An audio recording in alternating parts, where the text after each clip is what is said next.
Und da. Das gucken wir. Ich verschwinde kurz. Und warte, das ist nicht das Kino. Wo ist mein Kino? Da ist mein Kino. So.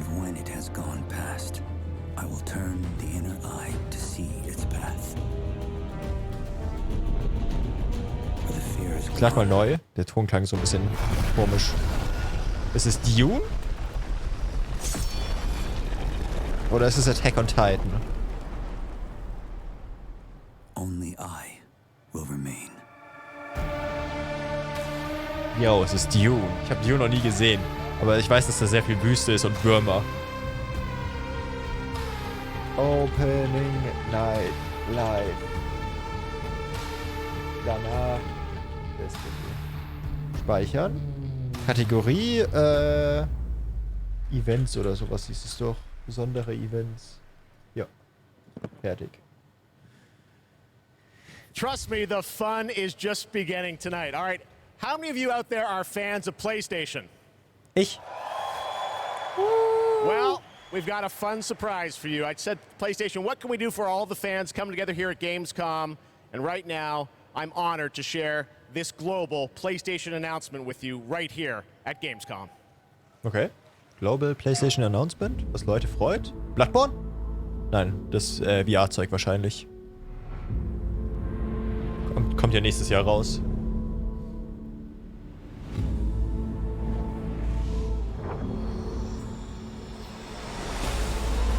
Das ist ein neuer PlayStation-Controller? Warum hat der unten da irgendwelche Tasten dran? Der PlayStation 5 Pro Controller? DualSense Edge Wireless Controller. Ja. There you go. The DualSense Edge. It's a high-performance, ultra-customizable, wireless PlayStation 5 controller designed by PlayStation. And you see there you can have your own custom control profiles customized to your play style. And if you guys want to learn more about the brand new controller, you can head to PlayStation Blog. And thanks to PlayStation for sharing ich mag den Controller, aber ich brauche keine Pro-Version davon. Danke. All right, next up, the Callisto Protocol. You guys hyped for that game? Ja, blutige Spiele. Well, joining me now is Glenn Schofield from Striking Distance. Glenn, we are so excited about this game coming out in December. You came all the way over in the middle of development to Gamescom. We really appreciate it. How has the response been to Callisto so far? Man, Jeff, the response has been fantastic for a new IP. I couldn't ask for anything more. So I want to thank the fans, and I want to thank my team for just really killing it. And it's great to be back at Gamescom, man. You know. Well, you got some good stuff for the fans, and we're going to get to that in a second. You brought some gameplay. We saw some great stuff at Summer Game Fest. You brought more now. What are we going to see today, Glenn? Yeah, you've got some live gameplay. We've got two sections. The first one is going to show some crazy combat. And the second one is something new from the game, a little different than what we've shown with a pretty crazy ending. Yes, it is. You guys are going to love this. Yeah. One thing I wanted to ask you about was you're known certainly in the team for your work on Dead Space. And that game, we love the strategic dismemberment. I understand you're kind of one-upping things for this game? Well, we got dismemberment, and we've shown the gore system. And today we're going to show a couple new things, including one that we're showcasing called mutations. So the enemies may sometimes have these tentacles that come out. And if you don't shoot them, take them out on time, this guy in real time is going to mutate in front of you into something bigger, badder, faster, meaner, and he's going to be taking you out. It's pretty cool. Well, this is one of my most anticipated games. It's coming out this December. Glenn, thanks to you and the team for putting this together. Let's take a look at brand new gameplay from the Callisto Protocol. So, noch dunkler mache ich. Ja, jetzt sieht man die Sitze nicht mehr. War ja, boah, Mensch, du hast alles kaputt gemacht, weil du gesagt hast, könnte noch dunkler. Mein Gott. So bleibt's.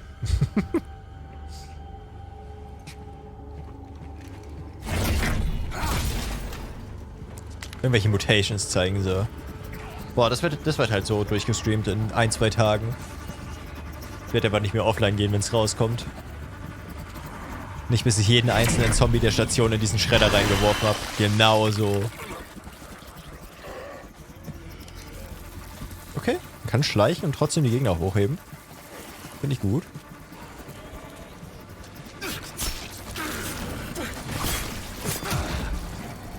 Dead Space hat man, glaube ich, nicht die Option zu schleichen gehabt. Es war immer Instant-Krieg, wenn man einen angeschossen hat.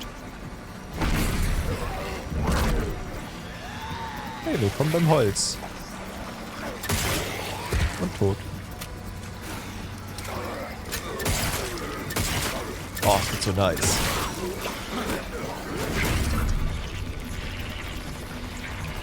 Okay, warum wirft er nicht jeden einzelnen von denen einfach in den Schredder? Hat das Aufheben einen Cooldown oder... Müsste Skull and Bones spielen? Nee, keine Sekunde.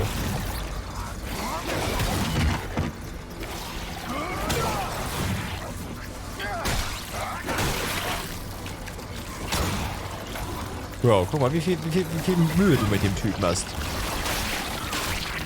Hat er gerade selber sich gehäutet? Ja. Sich weiterentwickelt. Ja, sag doch einfach in den Schredder. So viel einfacher. Meine Güte, er hätte gar nicht erst gegen den kämpfen müssen.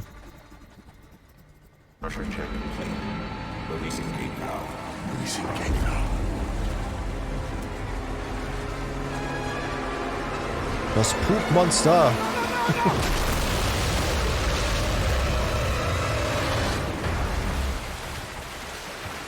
Oh, auch cool.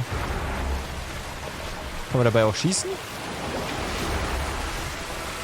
Ja, muss auf jeden Fall ausweichen.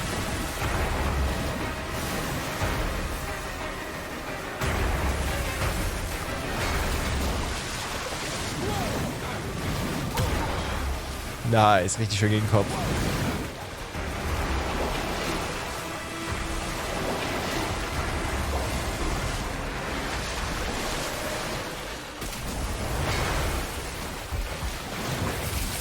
Ja, jetzt wenn ich selber spiele, werde ich das halt nicht mehr spannend finden, ne? Wenn ich es jetzt hier sehe. Verdammt. Das sieht cool aus. Eine sehr gute Wasserrutsche.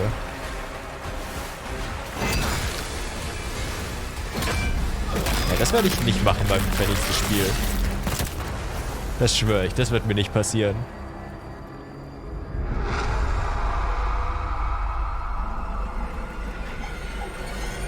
Mach die Augen zu. Ja, mach jetzt bei allen Trailern. Ich höre nur noch hin. All right, that's pretty good, right? We got lots more coming for you, but right now I want to introduce my co-host for ONL, Melly. Melly, welcome to ONL. Mensch wird halbiert. I'm so excited to be Das here war cool, at oder? Gamescom. Hello, everybody. I'm your guide for tonight for all the happenings around Gamescom, and I'm really, really excited to be here because the heart of gaming is beating once again, and game devs and publishers from all around the world are making their way to Cologne to show you hundreds of new games. So if you're not here yet and still can come by, make sure to drop by, and if you can't, make sure to drop by next year because it is definitely worth a visit. And one of the highlights we have cool. this year is Showcase war auch we sehr geil. actually have the largest indie area ever, bringing visitors and devs closer together than anywhere else in the world. And you can meet the makers of the most original and fantastic and creative games here. And if you're not here, and if you can't make it here, do not worry. You can also check out the Indie Arena booth online at gamescom.global. Jeff, it's back to you. Thank you, Melly, and you'll be with us all night. We've got Gamescom awards to come and other things too. But let's get right back to the world premieres. This next one is one you've been waiting for a long time to see. Let's take a look at this brand new world premiere. Okay, worauf haben wir schon lange gewartet, Jeff? After an age of the cruelest tyranny, man finally defeated its overlord. The gods mit do Ritter? not fall forever.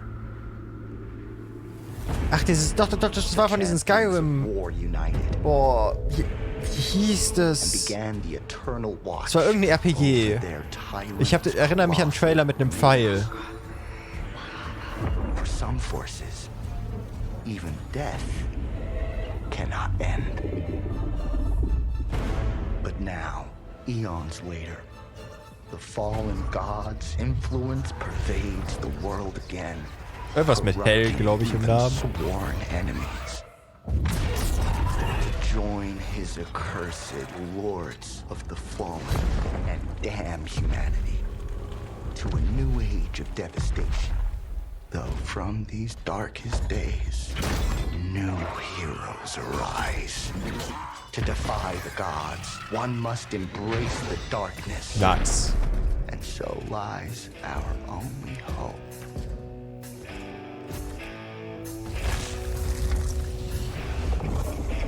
Okay, Musik ist irgendwie so Kinofilm-Trailer-mäßig.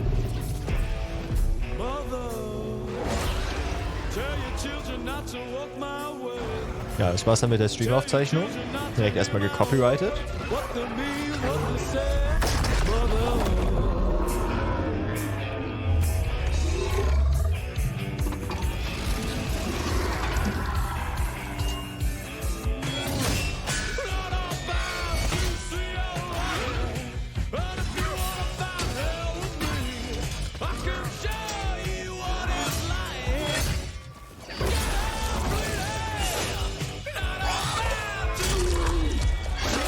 Oh, er hat mehr als ein Lampenleben.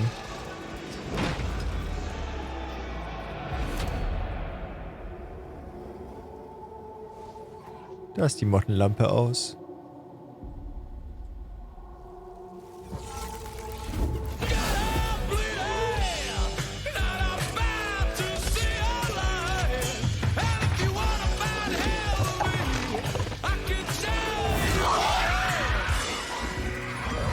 Oh, wie lange hat er da geschlafen? The Lords of the Fallen. Lords of the Fallen? Wishlist now. Hieß nicht so schon ein Dark Souls-like? That's right. They dropped the two. The Lords of the Fallen. All right, now it's time for another new game announcement. The sequel to a game that redefined the term couch co-op. Check this out. Wie fandest du die Musik? Are you Ja, war Musik. Missing your regular Oh, FARTs? das habe ich schon mal gespielt. Have you tried going online? Visit exotic destinations. Move Es your war wie dreams, Overcooked, aber whoever you stressiger. are. Apply today. No skills? No worries. Everybody's welcome. You're hired. Ja, das war ganz nett, aber irgendwie auch Open a door langweilig. of new opportunities. Work alone or with a friend. Or two or more. You can do it. Ja, man muss alles in so einen Wagen einräumen Together online. in dem Game. Das ist so ein Umziehservice. Yeah. Lords of the Fallen gab es also, aber ohne das am Anfang. 2023. Okay. Moving Out 2? Ach, das ist die Fortsetzung. Ich hab's nicht mal erkannt, dass das die Fortsetzung sein soll. Oh, ja, cool. Die Fortsetzung kommt. Yo.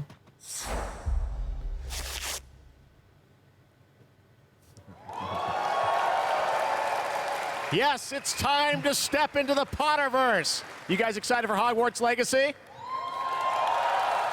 J.K. Rowling ist kacke. Will ich noch dazu sagen? Ich habe noch keinen Trailer davon gesehen. The brand new trailer for you to take a look at. I don't want to say much and spoil much. This is an incredible trailer. I hope you enjoy it. Ich habe noch keine ganzen Trailer zu dem Spiel gesehen. Das wird der erste Trailer sein, den ich zu dem Spiel jetzt angucke. The more we know about Salazar Slytherin and the dark arts, the better prepared we'll be. If either of you uses dark magic, I will notify the headmaster immediately. Okay. Unforgivable curses are so named for a reason. A spell that could save your life shouldn't be unforgivable. The dark arts seem harmless until it's too late. None of us will be able to avoid dark magic forever. What do we do now? It's up to us. I can Crucio. teach you Crucio, or I can cast it on you. Yo, man hat Choices. I'm ready. Oder auch nicht. Nee, keine Choice. You've made your choice.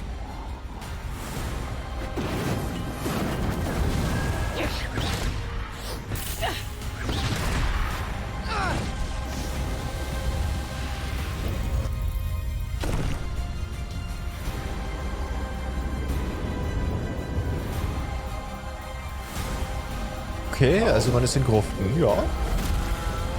Der Troll sieht cool aus.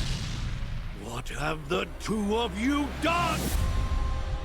Ich verstehe den Kontext nicht. Ist man einer dieser Charaktere?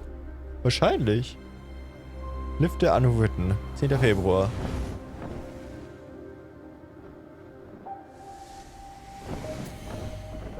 Pre-order the Digital Deluxe Edition. Receive. Ein Pferd. Kosmetisches Set. Eine Pferde-Battle-Arena. Ja, okay, vielleicht sollte ich die anderen Trailer mal angucken, ob man irgendwas von Hogwarts sieht. Weil ich habe jetzt irgendwie nur Kinder durch den Skyrim-Dungeon laufen sehen. That's right, it's time to step into the world of Borderlands now. Joining me is the founder of Gearbox Entertainment Company, Randy Pitchford. Randy, great to see you here. Tales of the Borderlands kriegt einen neuen Jeff, I Teil. think a lot of these guys probably know me from my work at Gearbox creating Borderlands. Any Borderlands fans in the house?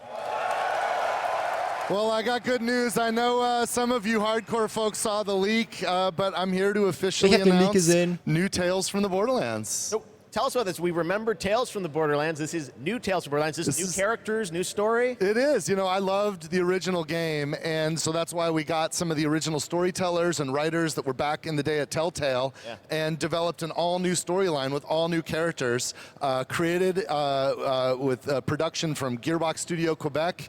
It's an all-new experience, and we're here to show Nee, es kam noch kein Bloodborne 2, Mr. Bauer. Hallo. Und Destiny Lightfall-Trailer habe ich schon lange gesehen. Harzkopf. Aber That's danke. right. Coming in October of this year. October this year, all platforms. Awesome. Well, let's take a look, Randy. This is exciting. New Tales from the Borderlands. First at Gamescom. Aber es gibt einen neuen PS5-Controller, Mr. Moore. Mhm, der hat mehr Knöpfe. Most stories in the Borderlands start bloody. They end bloody too. Sometimes, all it takes to change the galaxy is a trio of losers trying to get through a bad day. We are in the middle of a TDR invasion. Leave immediately! This area is now under TDR jurisdiction! They think there was a vault key being kept on the station. If we can find whatever's in that vault before TDR does, we can change our lives.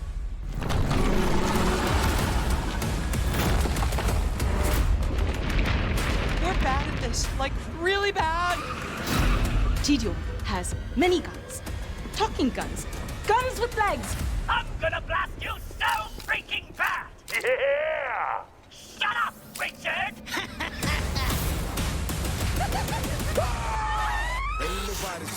I always wanted to change the universe for the better, and now we actually can! But more importantly, we'll be drowning in ash!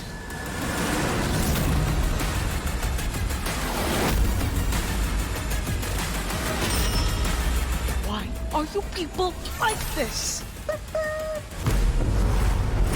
Okay, ja, muss ich abwarten, bis es, wie es ist, wenn es rauskommt. Das erste Tales von den Borderlands war wirklich lustig. Along the way, don't worry about them. They're just, yeah, don't worry about them. In so einem Trailer Humor rüberbringen ist immer schwer. Aber man hat Rise kurz gesehen. Ries, wie auch immer er heißt. Techland, Dying Light 2, erstes Update. I'm gonna tell you a story about a species that survived millennia. Homo neanderthalensis, Homo rhodesiensis, Homo erectus, all of them wiped out by the deadliest species of all. Us. I am Astrid. This is the new arena. And my advice for you, stay alive. Habe ich ja gar nicht gestreamt oder so, ne? Das habe ich mit Schlägen und Laubbox durchgespielt, Dying Light. Aber Arena sieht lustig aus.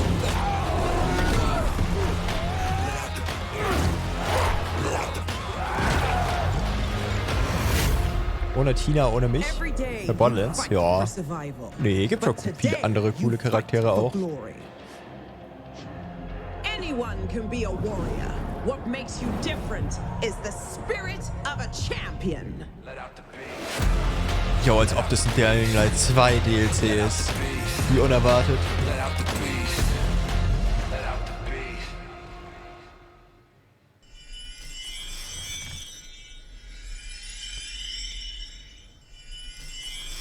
Aha, danke für die Werbung.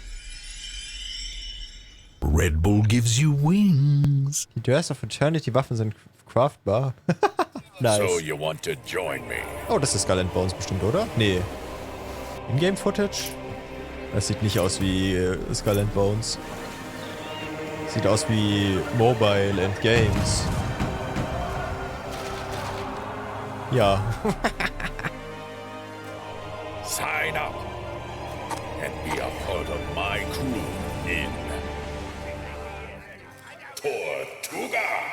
Tortuga! Product not yet Nein, ready. danke. Ich möchte nicht nach Tortuga.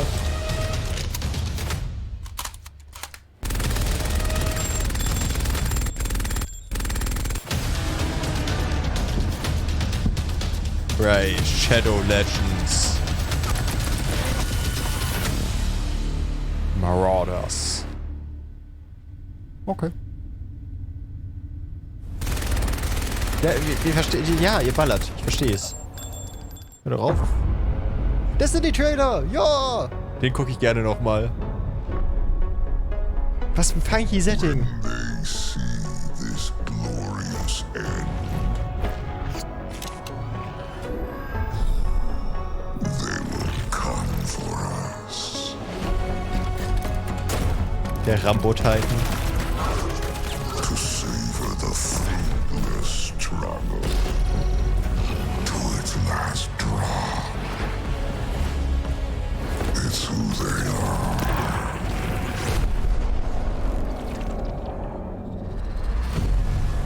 Ist das eigentlich Carlos in dem Trailer? Ja, ne?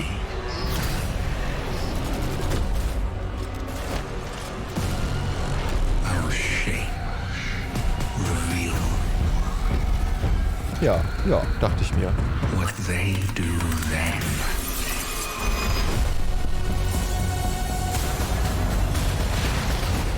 Unshackled from hope. That is who they are. Because only in the end. Bei Destiny ist gerade alles vom Spiel kostenlos. Eine Woche lang.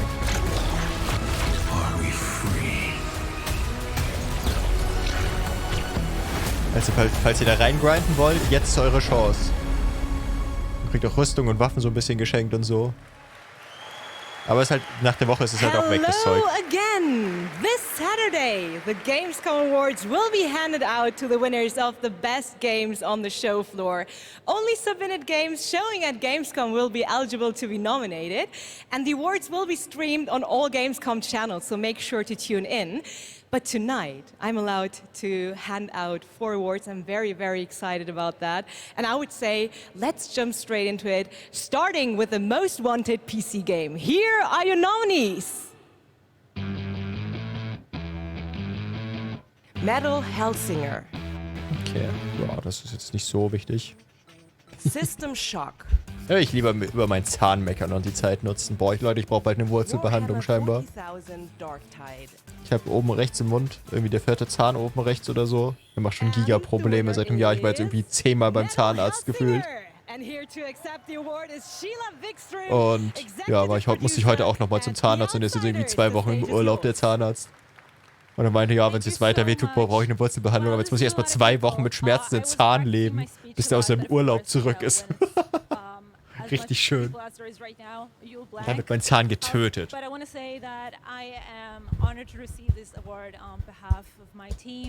Aber egal, einfach jeden Tag Schmerzmittel ballern.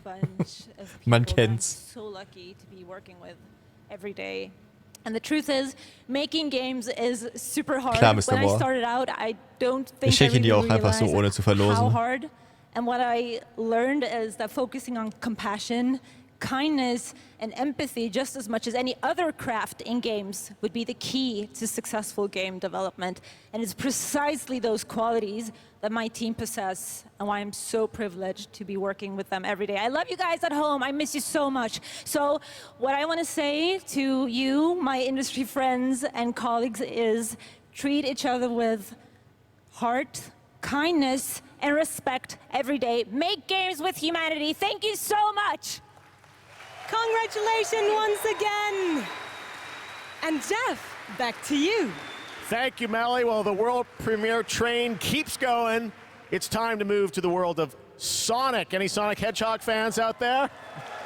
Sonic has had a pretty good year with the Sonic 2 movie, which was a ton of fun earlier this year. Well, da muss ich noch gucken, den zweiten Sonic-Film. Ich habe nur den ersten we've gesehen. got a brand new trailer for you and confirmation of the release date too. Check this out. Das Release-Date ist schon geleakt worden gestern. Ich bin so gespannt, wann das Release-Date von dem neuen Sonic-Spiel ist. Ja, das Ding sieht wenigstens süß aus.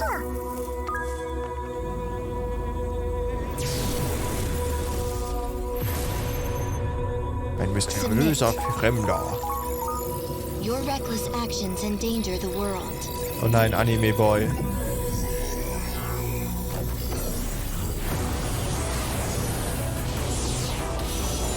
Jo, das sind ja richtige Stages in dem Spiel. Ich dachte, das ist nur ein Open-World-Spiel. Okay, also ist die Open World dann ugly, aber es gibt Stages, die cool aussehen. Understandable. Amy, is that you?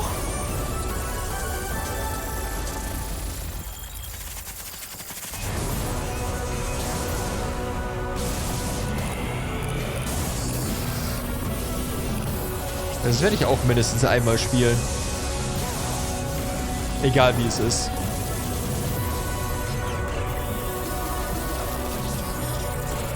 You cannot run forever. Leave immediately. Sonic kann für immer rennen.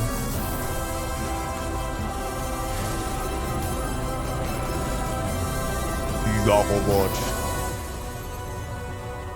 Muss mal hier einen Tweet raussuchen nebenbei.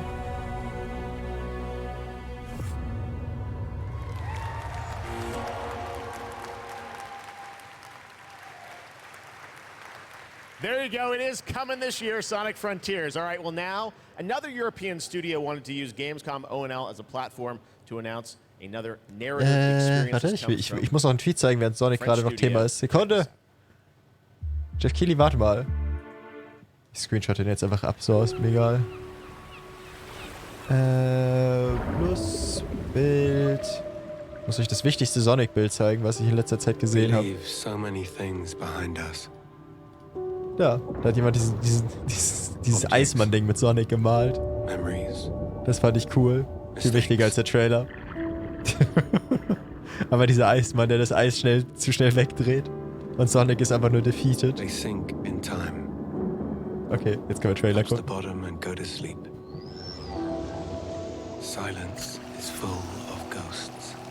Das nächste Spiel von den Subnautica-Entwicklern wird ja irgend so ein rundenbasierendes Kampfding. Da habe ich gar kein Interesse dran. Auch wenn es im Subnautica-Universum spielen sollte oder so. Also nervt mich nicht, wenn das rauskommt. Under the Waves. Von Quantic Dream.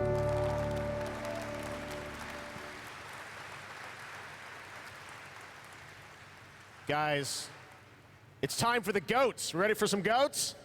Ziegen? No Ja. live goats today, but we are Goat Simulator here to talk 3? about Goat Simulator 3. We got Ja. to announce this back at Summer Game Fest. And now it's time to see the gameplay of Goat Simulator 3 for the first time. Let's check this one out. Hogwarts Legacy war schon, ja. Ja, es wird wahrscheinlich halt wieder eine Ziege sein, die Chaos verursacht. Wie immer. Da habe ich aber auch Bock.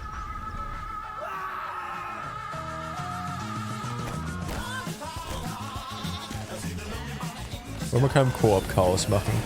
Ich weiß gar nicht, ob man das im ersten konnte. Ja, man kann Sachen freischalten.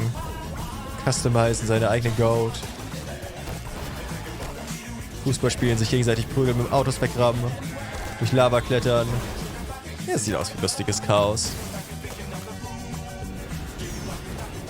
Aber mit Freunden einen Tag Ziege, beziehungsweise Schwein sein. Da war gerade ein Schwein, was einen Laser geschossen hat. Ich hab's gesehen.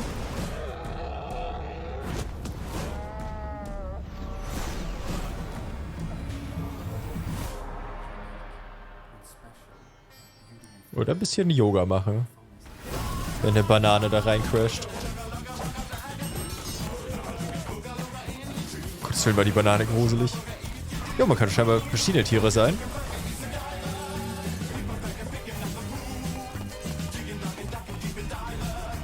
passiert hier alles in dem Trailer?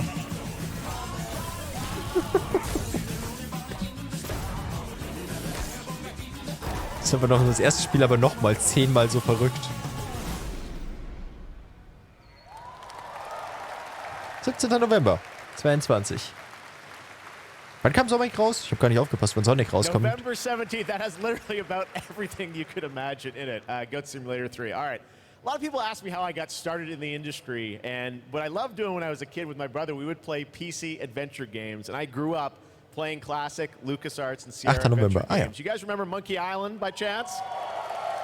Well, I am so excited because there is a new Monkey Island in development right now. Ron Gilbert, the series creator. Wo die das letzte Mal das Monkey Island gezeigt haben, haben die Leute auf Twitter den Entwickler so geflamed, dass er meinte, er tweetet nichts mehr zu dem Spiel. Aber wenigstens gibt es hier noch einen Trailer. Die Leute waren einfach richtig unhöflich wegen dem Artstyle. Hello, friends. It's your old pal Stan, coming to you through the magic of marketing to let you know that your search for quality entertainment is about to bear fruit. But I wouldn't be doing my job if I just dropped the details on you without a little build-up. I want you to see the kind of fine dining establishments you'll be visiting, like this one. Get lost. And if escapism is your cup of flavor, you can't do much better than this exotic and extremely remote island. Stay back! How did you find me? Return to Monkey Island launches September 19th, which happens to be International Talk Like a Pirate Day. But you don't have to wait. You can order it right now, before it's even out. Something we in the marketing industry call a pre-order.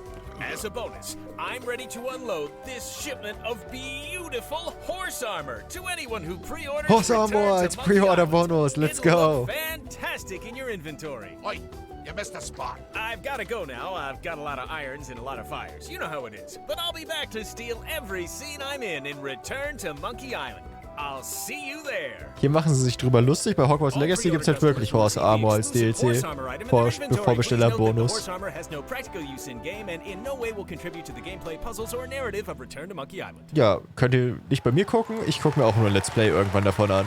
Oh my God. Aber sieht cool aus. Freue ich mich drauf, es anzugucken. Return to Monkey Island, cannot wait for that. All right, now let's turn to the world of Unknown Worlds, the creators of Subnautica. As we've teased, they are here today at Gamescom to unveil a brand new IP, and it's a departure from Subnautica. It's a brand new turn-based sci-fi game, Turn-based. and we're going to reveal it for the first time right here. Actually, special guest. Let's check this out. Aber gucken wir mal, vielleicht sieht's ja cool aus. Hi, I'm Brandon Sanderson. You might know me as the author of the Mistborn series, the Stormlight Archive, or as the guy who finished Robert Jordan's Wheel of Time. Over the last few years, I've been working closely with my friends at Unknown Worlds on the exciting project we're revealing today. You, of course, know Unknown Worlds for creating immersive and fantastical worlds like the incredible Subnautica series. When they reached out to me, I was absolutely thrilled to help craft the expansive sci-fi universe in which their next game is set. This secret has been a hard one to keep, and we're so excited to finally show you what we've created together. So, without further ado, this is Moonbreaker. Moonbreaker. Okay. Das spielt, glaube ich, auch im Subnautica-Universum. Wenn ich es richtig verstanden habe. Vielleicht auch nicht. Sieht irgendwie ein bisschen zu mystisch aus.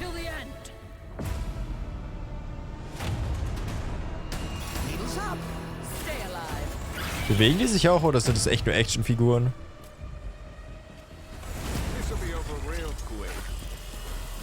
Ja, also sie bewegen sich, aber...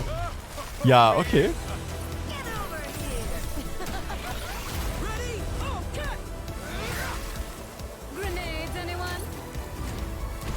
Ja, cool, dass sie irgendwas machen, was ihnen Spaß macht.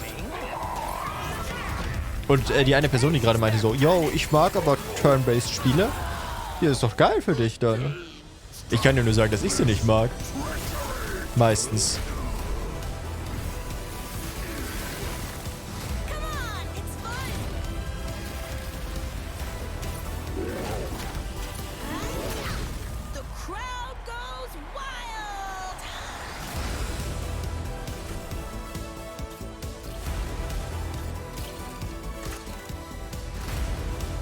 darf die selber anmalen? Oh. Ja, ist schon kreativ dann, wenn man die selber bemalen darf. Das ist cool. Hat dann so ein bisschen Warhammer-Flair. Das wollte ich sagen.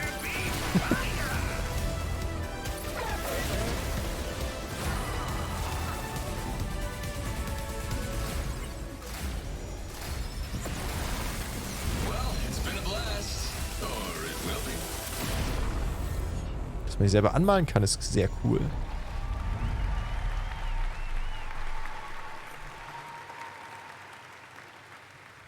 And joining me from Unknown Worlds is Charlie Cleveland. Charlie, Moonbreaker, it's real and it's so different than Subnautica. So yes, tell us, it is. This departure, you guys like to kind of reinvent yourselves every game, right? Yeah, so people thought we were kind of crazy for making Subnautica after making Natural Selection. We went from a strategy shooter to a pacifist underwater game, survival. So I feel like we've done this before. We love changing genres. Die haben Natural Selection gemacht? Oh. Our Subnautica fans will still come along for playing a digital miniatures game. I hope. Well, it's so cool. A digital miniatures game. Everyone loves miniatures, but how do you translate that into gameplay? What is the gameplay of this game? So we're kind of channeling like a Guardians of the Galaxy or Firefly kind of feel. So you can see that from the colorful art style we have. So you choose a captain and 10 crew, and you build a roster, kind of like a traditional miniatures game. Ja, Pazifist waren wir alle irgendwie nicht in Subnautica. Wir haben einfach alles gegessen, was wir gesehen haben und verarbeitet. Besonders wenn ich den Krebsanzug hatte.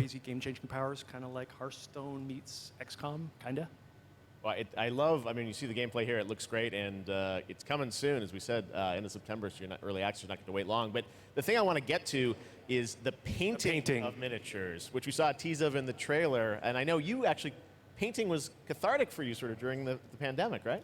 Yeah, so the painting, I mean, you can't have a miniatures game without painting.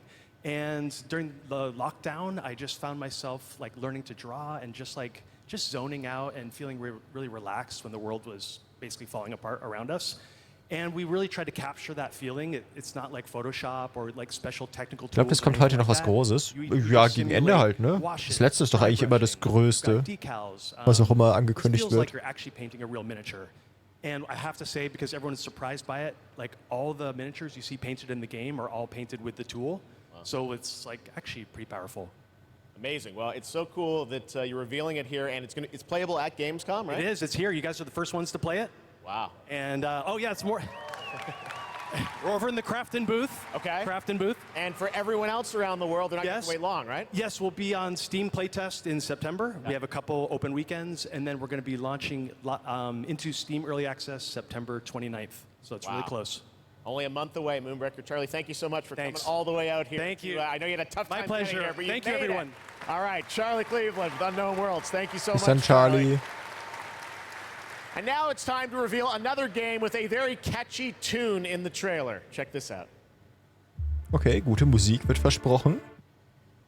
Let me tell you about the friends that invested all they had on a shady site that looked like a scam. It said buy this magic cards to play the coolest game and fight against your friends with no consequence.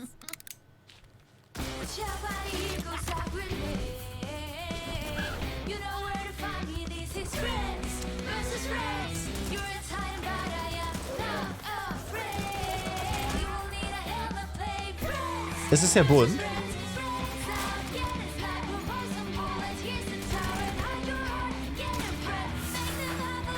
Aber irgendwie bringen sich alle um.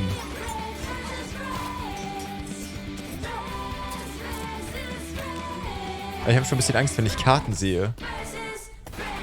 Friends vs. Friends. Oh, ich mag den Artstyle mehr als im Trailer. Jo. Der ist doch ganz cool, der Trailer. Also das Gameplay. Kann man den Console Wishlist in Steam? Aber was war das Spiel überhaupt? War es PvP? Inspired by the familiar story of Pinocchio, Lies of P is a new action Souls-like game that is coming out for NeoWiz, and you guide Pinocchio on his unrelenting journey to become human. This game looks absolutely great, and we've got a brand new gameplay trailer to show you, and this game is also coming to Xbox Game Pass on day one. Let's check it out. Das andere war scheinbar ein Battle Royale, okay. Ja, sah fancy aus. Das Spiel hier ist auch fancy. Von Animationen und sowas. Aber ich weiß noch nicht, ob ich spiele. Tatsächlich. Ich mach mal lauter. I hope this reaches you. This city is falling apart. Chaos. Es gab schon 2 Trailer dazu. Death.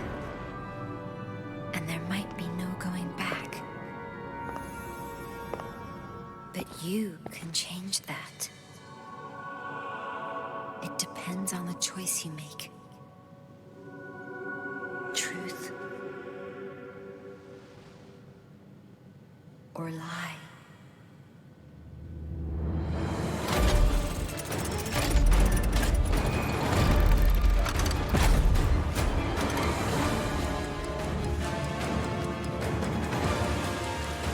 Ja, was von Bloodborne, finde ich. Ja, Bloodborne ist doch auch ein Souls-like. Too much of you. But I don't have a choice.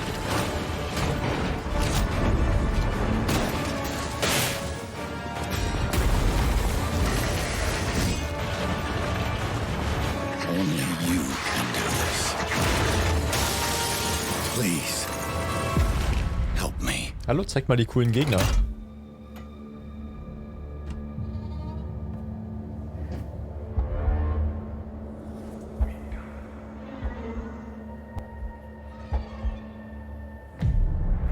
Finally, we meet, son. The stage is set. The light shines brightest in the darkest of times. All right, buddy, I'm here for you. Don't worry.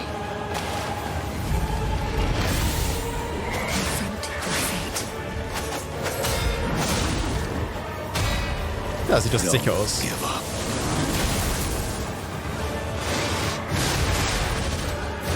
Keep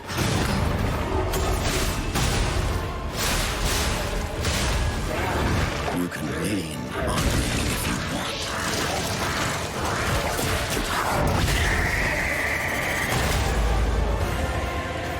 protect. Fulfill.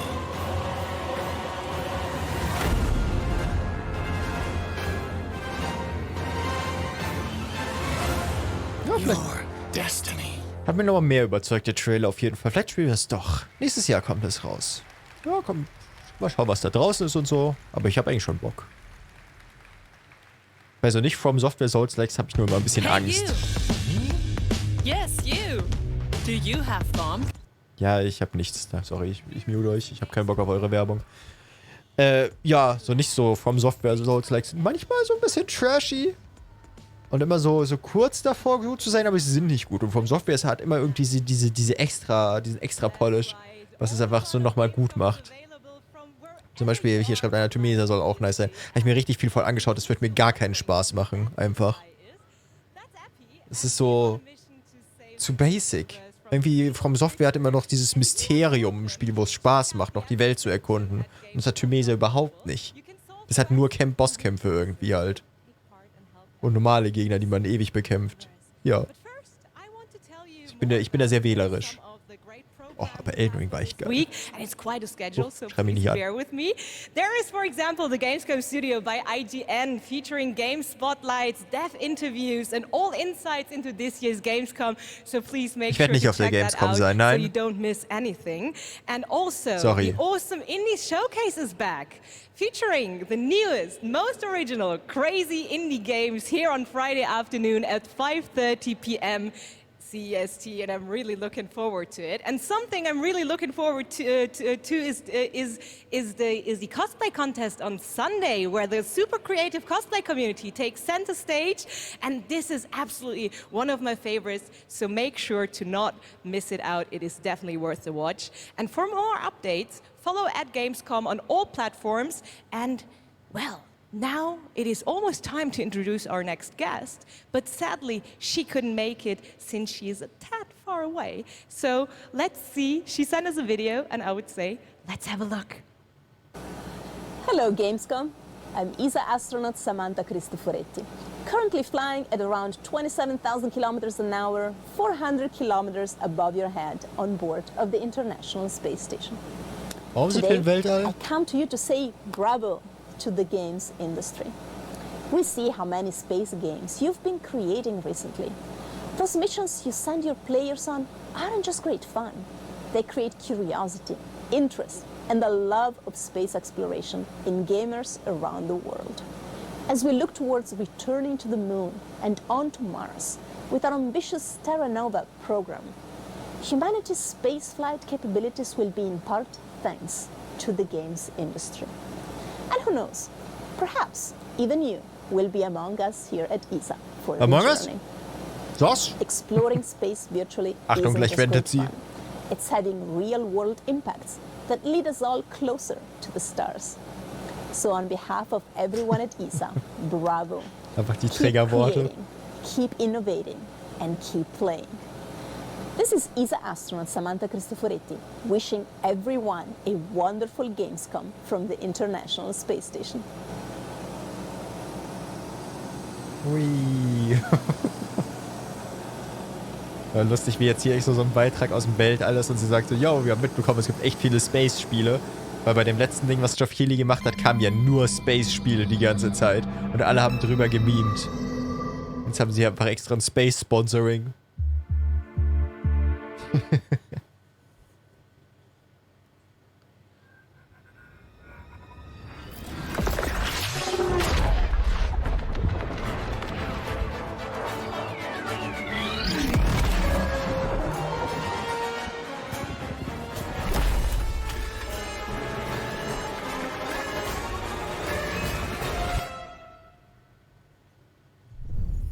Kaputt.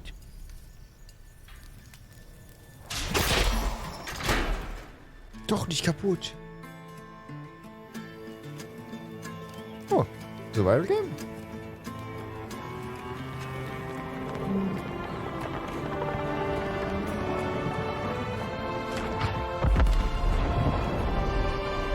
Ach ja, Alltag, das Raumschiff auf unserer Farm abstürzen.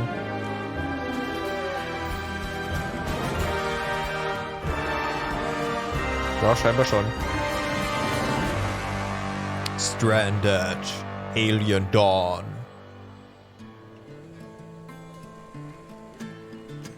Ugh.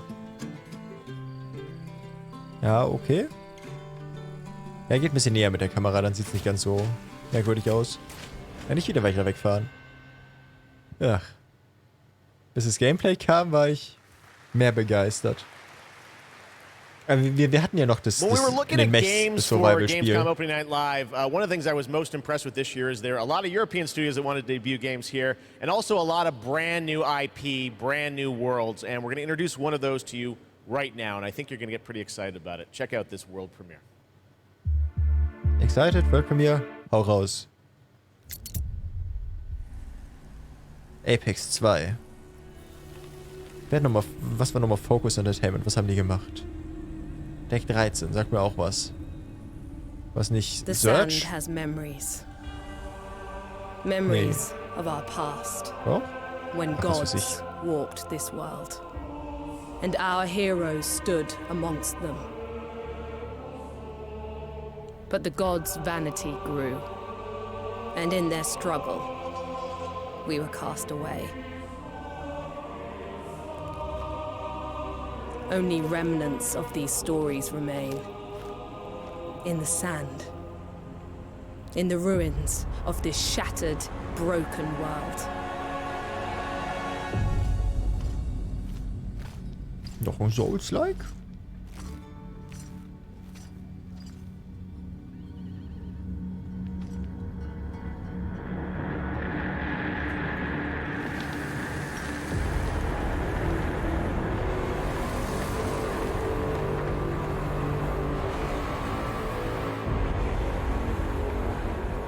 Ich weiß nicht, wie stabil das ist, Bro.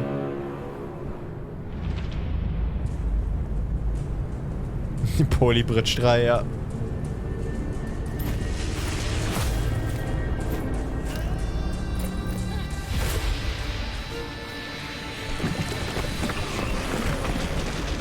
mies.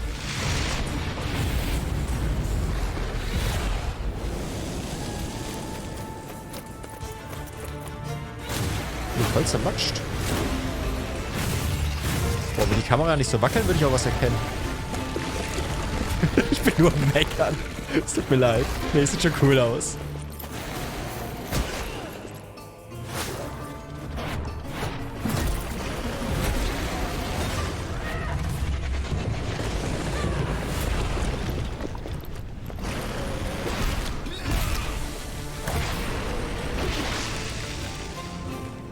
Even in ruins, we endure.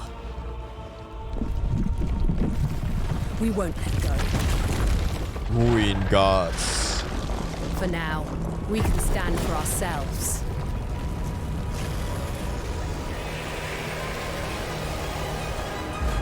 And face gods.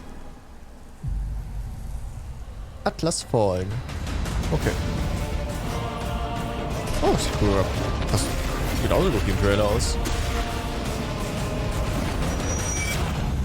Ja, hab ich Bock. Sieht nice aus. Ist notiert. Atlas Fallen coming in 2023. Now, a classic strategy game that I remember playing in the late 90s is Homeworld. Did anyone else play that back in the day?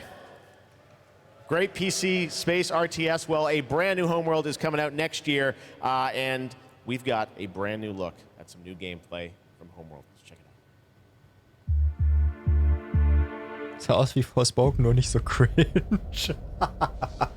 Ey, Forspoken hatte nur einen Cringe-Tweet, den alle gemimt haben. Der Rest ist in Ordnung. It was a simple perimeter scan, escorting resources. Ugh. But we were ambushed Lieber by wenn's Kalan raiders. ISO-Perspektive ist. Erste Reaktion. Fighters were no problem, but the missile frigates were. Wie ist das sandige Spiel jetzt? Irgendwas mit Fall. Command got clever. One wing used cover to keep themselves safe on a. Was war der cringige Tweet? Die hatten so einen Trailer zusammengecuttet, wo die Protagonistin von Forspoken irgendwie so drüber kommentiert hatte. So, you know, you get it. I had a kind of a rough day and my bracelet is talking to me. Und sowas, und das haben alle gemimt dann. Ja. We scrambled bombers. Perfect for attacking. Atlas Fall, genau. So ist das Spiel davor. We protected the resourcers while they hauled in the goods, which meant we could roll out assault frigates. Cleared hot. Let's take it to them. Stay on them. Break contact. The raiders weren't pushovers, but command. Ich finde den bestimmt kurz, wenn ich mal suche. The way their carrier Oh, exploded. Entschuldigung, wollte nicht, dass euer Bild weg ist. Beautiful. And we even grabbed a little souvenir. That missile frigate is ours now.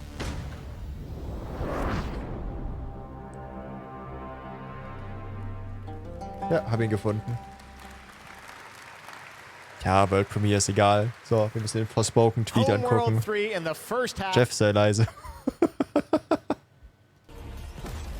Ja, der war's. So let me get this straight. I'm somewhere that's not what I would call Earth. I'm seeing freaking dragons, and oh yeah, I'm talking to a cop. Ja, genau. Und Okay, that is something I do now. genau, und das haben alle gemimt. Warte, ich bin hier nicht eingeloggt. Weil zitierte Tweets, 8000 zitierte Tweets. Ich würde gerne draufklicken, aber ich bin hier nicht eingeloggt. So, Hoyoverse, Genshin 3.0. Oh, spiel ich morgen. Let's go. Aber es haben alle zitiert, diesen Forspoken-Tweet, und so mit allen Spielen nachgestellt. Auch mit den Bloodborne-Protagonisten und sowas. Das ist richtig lustig. Ihr müsst diese... Ich verlinke euch den Tweet, könnt ihr selber mal gucken, falls ihr Twitter habt. So, aber Genshin 3.0, neues Gebiet, Sumeru. Ich bin ready, ich habe alles gemacht bei Genshin. Ich ziehe alle Charaktere direkt. Ich habe halt wirklich die letzte Woche richtig viel Genshin gespielt. Das ist Tainari, den werde ich auch ziehen. Aber ich will den nur, weil er Sachen auf der Map markiert. Die kriegt man eh geschenkt durch die Story. Die will ich nicht.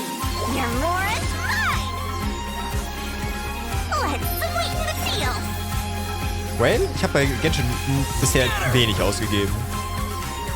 Germinate!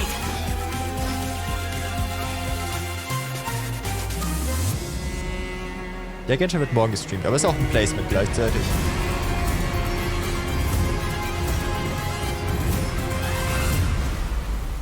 Aber um da hinzukommen, muss man richtig, richtig viel Genshin gespielt haben. Also, keine Ahnung, ob es dann true rüberkommt. Aber ich habe wirklich Fun an dem Game.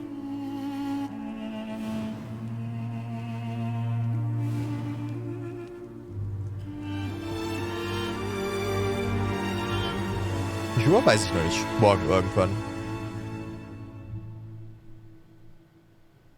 Sumeru ist so ein Wüstenwaldgebiet.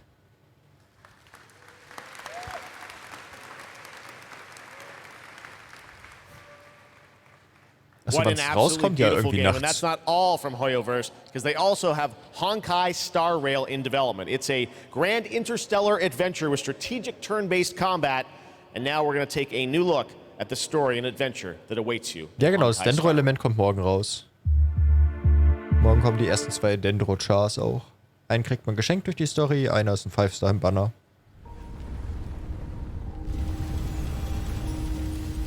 Und das ist das andere Spiel von den Genshin-Entwicklern. Wir machen aber noch eins. Zenless Zone Zero kommt auch noch von denen. Das ist jetzt, glaube ich, so ein Rundenstrategiespiel mit Gacha.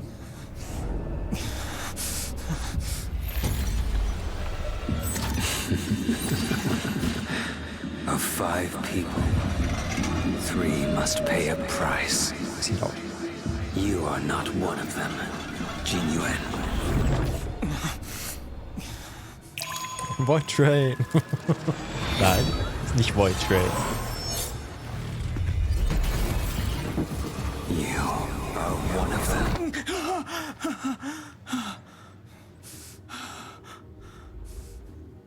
The Zenjo is in danger. This man, he... The train is about to make the jump. Hold on, everyone. Honkai Star Rail. Ist auch von den Genshin-Entwicklern. Neues Spiel. Hello again! It is now time for our next Gamescom award, and here are your nominees for the most wanted Microsoft Xbox game. Most wanted Microsoft Xbox game? The Dark Pictures, The Devil in Me. The Darauf Last habe ich Bock. Case of Benedict Fox. Ja, Benedict Fox. Gib. Metal Hellsinger. Ist mir egal. Los, Benedict, gewinn für mich. And the winner is The Last Case of Benedict Fox. Woo! And here to accept the award is Bartek Leszczakowski, Creative Director at Plot Twist. Congratulations. Thank you. It's quite of a shocker for us. We just love good Metroidvania games. And we are I also love good Metroidvania games. Thank you for making one. And I would like to thank Xbox team for their support and Der ist süß schüchtern. for being the best publisher ever. And especially I would like to thank my team in Krakow. They are crazy talented, and my hands hold the award, but their hands make the game. Dziękuję wam bardzo. Thank you.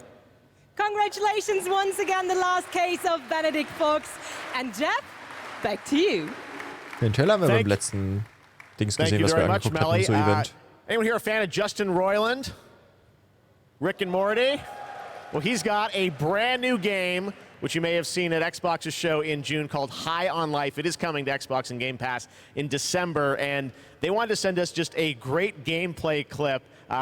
You're going to enjoy this. Talking guns in a boss fight, and that's all I'm going to say to set this up. I think you're going to really...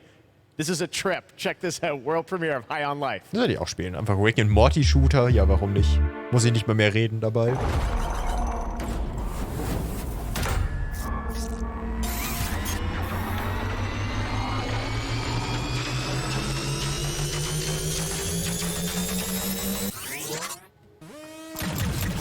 Wow, we're actually hitting her! Holy crap! That was cool!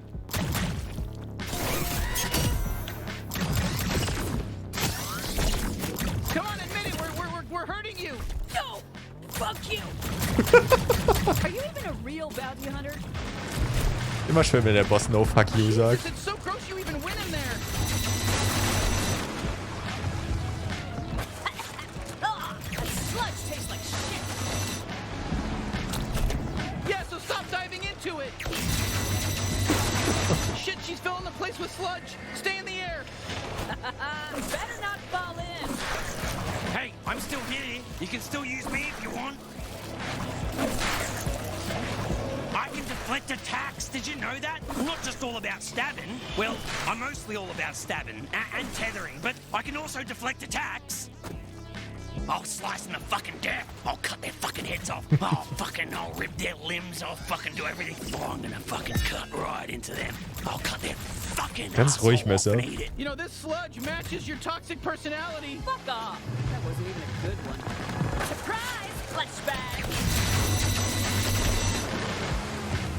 Gut, dass die Waffe scheinbar nur 2 Schuss hat, bevor man nachladen muss. So fühlt sich zumindest an bei dem Trailer.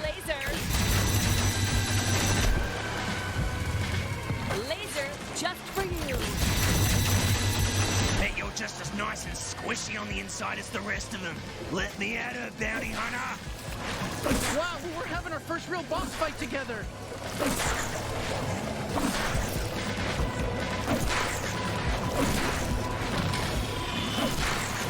Ja, ich weiß, dass der 15 Schuss ist. Der lädt nur sehr häufig nach. Aber es wirkt so beim Zugucken, wenn man nicht auf die Leiste unten guckt.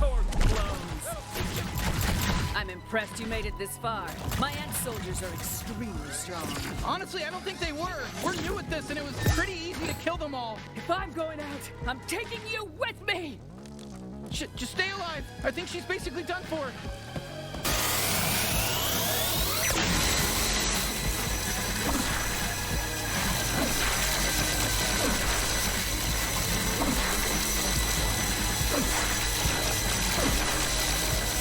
Okay, der Laser ist ein bisschen laut. Kann den Laser ein bisschen leiser machen? Okay, danke für diesen Gameplay-Clip. Ich hätte es auch ohne den gekauft. Do you see that? What? Where? What is it? Wait, what are you? Dude, don't eat that. Come on, dude. Dude! You know she's gonna eat it. What? Yep. No! No! Told ya. Gross. Alchemy Labs? Waren es nicht die... Warte, ich google.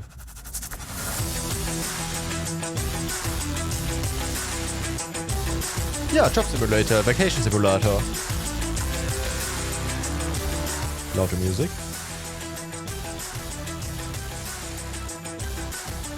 Okay. Ich weiß nicht, warum da einfach nur ihre Studio war und würde nicht wissen, was da ist, aber die machen die besten VR-Games mitunter. Also gerne mehr. Habe ich sowieso noch eins vor mir, was ich spielen muss. Cosmonious High.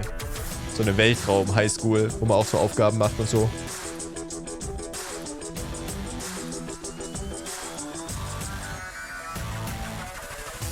Rising, ja. Die Woche, wo es alle gespielt haben.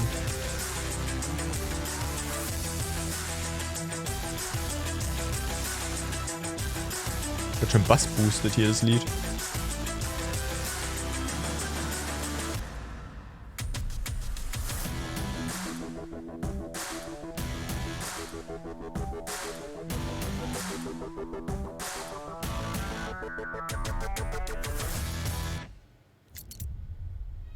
You've been selected from among thousands of candidates. Hey, Cutter. To join the Lynx family. You're from Earth, right? This is more than just a job.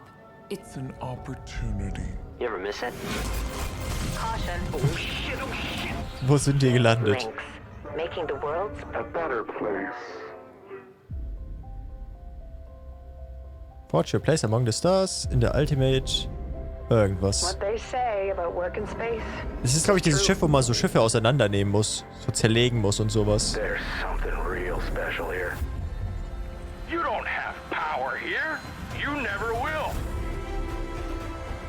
Look around you. We're expendable. I can hear them in the walls. Ain't a trade like it. Dancing between the ribs of a ship, gaze out at the rest of the human race, buzzing in the distance. Aber sehr viele Sachen passieren scheinbar in dem That's when the Spiel. sky fills up with flames. That's the way things go. Hard Space Shipbreaker. Jo. Einfach Millionen positive Reviews und es erscheint erst am 20. September.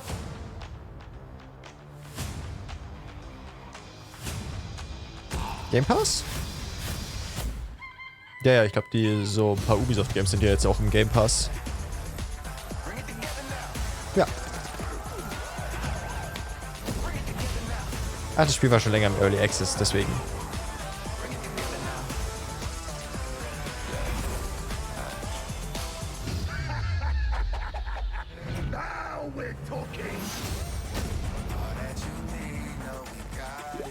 Boah, wenn ich so als Kind eine Xbox und Game Pass gehabt hätte, wäre ich echt glücklich gewesen. Weil da hatte ich halt einfach 3 verschiedene Spiele, die ich den ganzen Tag gespielt habe. Mit Game Pass hat man einfach halt so viele und auch neue Sachen und alles.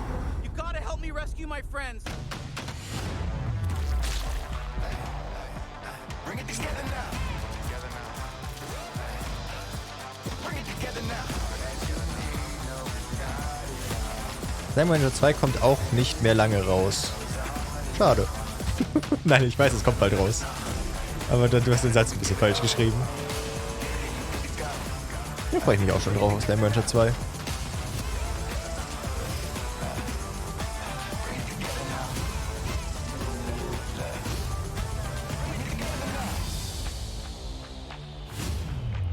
Wie kostet der Game Pass? Es gibt, glaube ich, unterschiedliche Angebote und es gibt voll oft so einen Rabatt, dass der nur 1 Euro kostet oder so. First announced back at the Game Awards, Telltale's next project is based on the Prime Video series The Expanse. Well, we showed you a little bit of the trailer at the Game Awards to set up the world. Now you're going to get a first glimpse at the gameplay with this behind-the-scenes clip. Enjoy. Okay, Telltale-Spiel, The Expanse. Sagt mir alles nichts. Drummer, his suit is punctured and losing pressure. You need to release the vault attached now or he could die. Hold still. We'll see what we can do. Captain Drummer, what are your orders? The Expanse is obviously one of those universes that has a ton of opportunities to tell great stories. One of the things I'm super excited about is the Zero-G stuff that we've been doing. A big part of when we're making the game, not only Ja, irgendwie warte ich gerade auf noch was Krasses, weil jetzt war irgendwie lange nichts. the genre in any way that will make players excited to be part of this universe and feel like they're engaging in something rather than just being a passive audience member. You'll figure something out. Ich war die Person, die auf Twitter gefragt hat, ob du Zombey 2 spielen wirst. Also jeder einzelne Nutzer warst du? Wurde es echt oft gefragt. Immer noch auch. Der Silksong-Stuff wäre cool, aber glaube ich nicht. Because this score, Drummer. This is the greatest score any scavenger has ever come across. You'll need me if you want any chance of unloading it.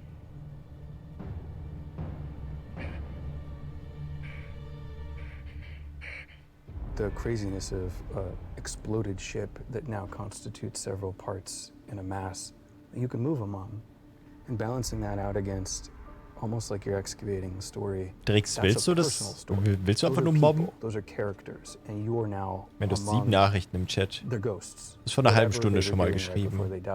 Ich glaube, du willst aber nur trollen. So. We're really excited about how it feels to both play and experience the story in the game. Holly ist bald broke, der paid 5 Subs für jedes Space Game. Nice. Der Arme.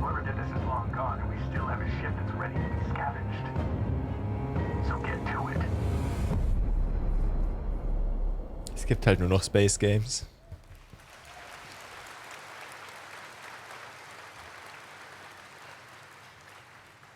Speaking of adapting things from one medium to another, here's a film adaptation that into a game, which I don't think you would have ever expected. Check this out. Film adaptation into a game.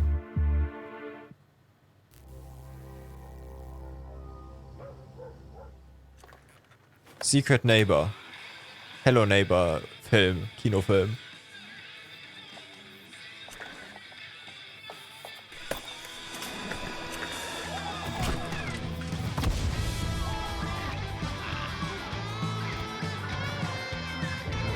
Destroy All Humans Kinofilm.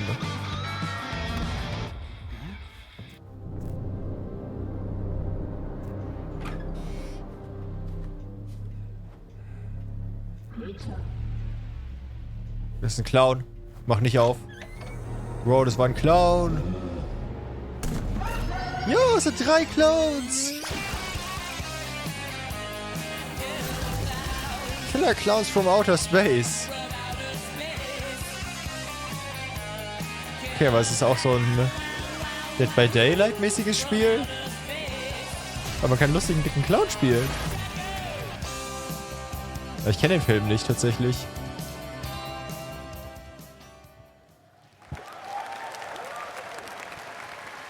Goats, killer clowns, we got it all tonight at Opening Night Live.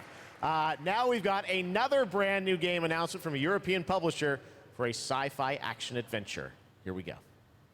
Ist ein guter, war ein okay Film.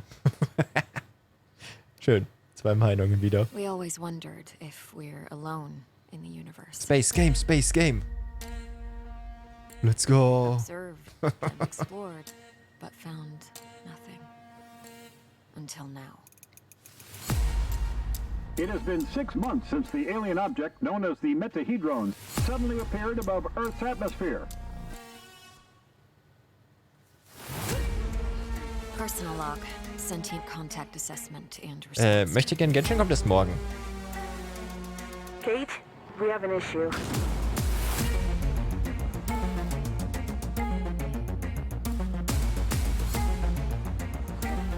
What happened? Power supply failing.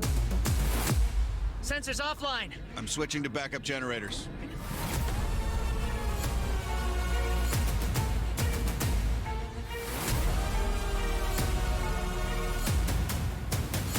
Jetzt habe ich wieder Lust auf Returnal. Das wollte der Trailer bestimmt erreichen. Oh, die sehen cool aus, die Monster.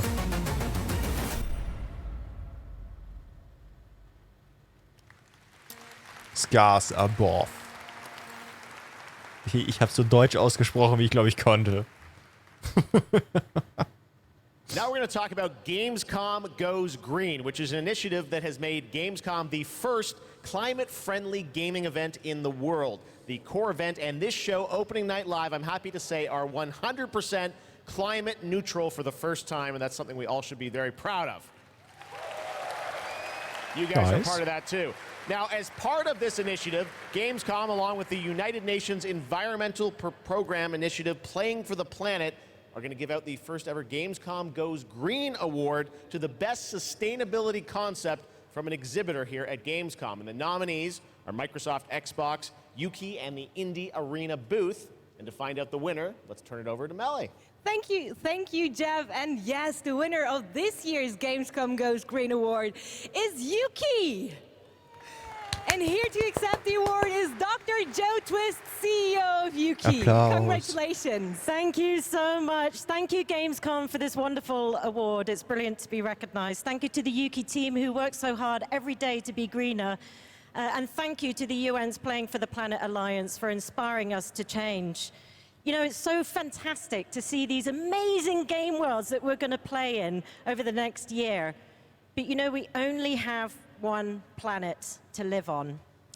And we only have one haben wir nur einen lifetime Planeten. to make a change and to protect that planet. Tom Bro kümmert so sich schon that we darum, can den nächsten zu continue erobern. to play our games. So everybody, whether you're a player or a business, can make one small change starting tomorrow, and together we can play more games together and save the planet. Thank you very much. Thank you, Joe, and congratulations once again to Yuki. And remember, it is not only the organizers or exhibitors that can go green. All of you can also make a change by donating to the Gamescom Forest. So plant your Gamescom tree today. Jeff, back to you. Awesome. Thank you very much, Melly. Congratulations to Yuki. Now it's time to announce a brand new game from a new studio of industry veterans working on an ambitious new RPG. Here's the first tease. Mittelalter-RPG, let's go. Gib mir mehr Mittelalter-RPGs. Ich will einfach mehr Spiele wie Skyrim, wie Gothic. Einfach sowas in die Richtung. Ja, guck, Skyrim. Genau. Sowas will ich. Mittelalter. Nicht irgendwelche Space-Sachen. Something Wicked Games. In the crux of reality. Und wer ist einfach nur übertrieben viel Magic? Lies. One before the shadow. And one behind the eye.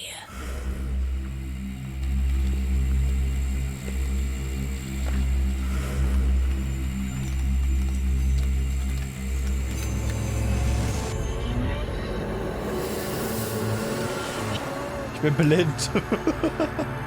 Warum weißer Bildschirm? Ah, danke. Ah. Das war alles? Yo, ich freue mich auf das Spiel. Insane. Lots of news here at Gamescom. All right, let's talk about Xbox and Age of Empires 4 that continues to expand. Now we have news on the next civilizations joining the battle as free DLC. If you want to learn more about what's happening with Age of Empires 4, tune into the Xbox booth stream for developer interviews on Thursday. But right now, here's that announcement from Age of Empires 4. Ja. Age of Empires gratis DLC. Bitteschön. There's more than one way to win a battle. And every empire must find their own path to victory. Die Musik hätte ich nie im Leben für den Age of Empires Trailer ausgesucht. Whether you strike from afar or ambush up close, the Malians will use wit and strategy to outmaneuver their opponents and gain the advantage on the battlefield. Ach, was ist das die Musik bei Age of Empires? Egal. With powerful siege tools and the ability to rally large formations, the Ottomans can keep the pressure on to bring down their enemies' defenses.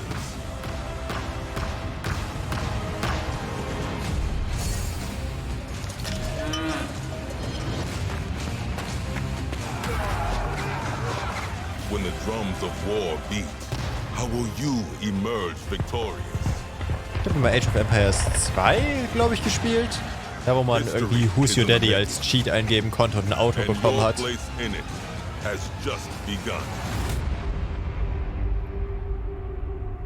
Mit dem Auto habe ich immer gewonnen.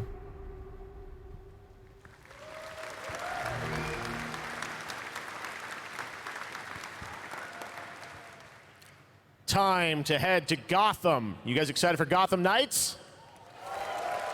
Well, you don't have to wait long. It is coming this October, and Batgirl, Nightwing, Robin, and Red Hood are going to take over in Gotham Knights. You're probably wondering about the story. Who are the villains? Well, we've got a lot to share in this brand new trailer, and also some exciting Jeden Morgen news. wache ich auf. The release date Wer sind die Bösewichte von Gotham Knights? Check this out.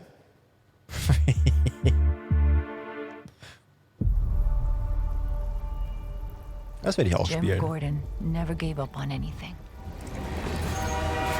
That's why Gotham City is still here. It's why I'm still here. And I've known for a while now that someday, like him, I'd have to work with you.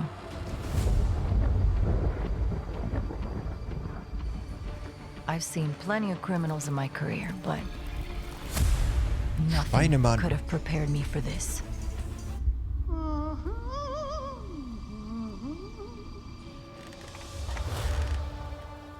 Well, well, if it isn't Brat Girl.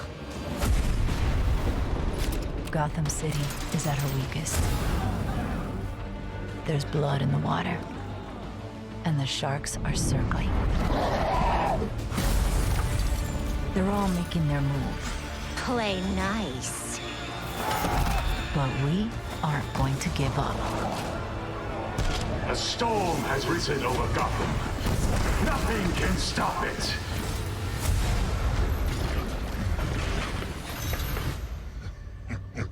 See you at the premiere. Ja, wenn ich so ein Matschmonster wäre, wäre ich auch ein Bösewicht. Your skills. Your knowledge. Your adaptability.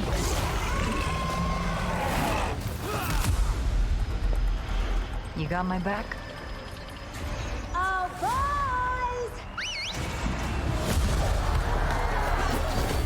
This biopic is based on a true story. My story. Soon, the world will feel the cold as I do. I got one last little surprise for you.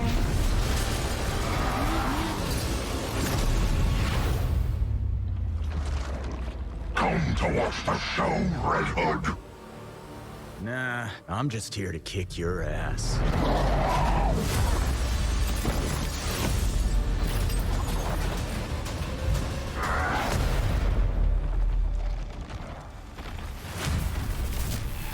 Oktober, ja. Pretty good trailer, right? October 21st now. Cool guys say cool All stuff. right, now it's time Ja. to announce a brand new game from a new studio. The global announcement of the ambitious new adventure game developed by Everstone Games. It's called Where Winds Meet. And it's an interactive open-world RPG featuring action, adventure, and martial arts set in a turbulent time in the Northern Song Dynasty. Yo, noch The mehr? combat Okay. looks really cool. Check out this announcement. Er hat so viele Sachen gesagt, dass ich nicht mal mehr weiß, was es für ein Spiel ist. Zeig bitte einfach Gameplay.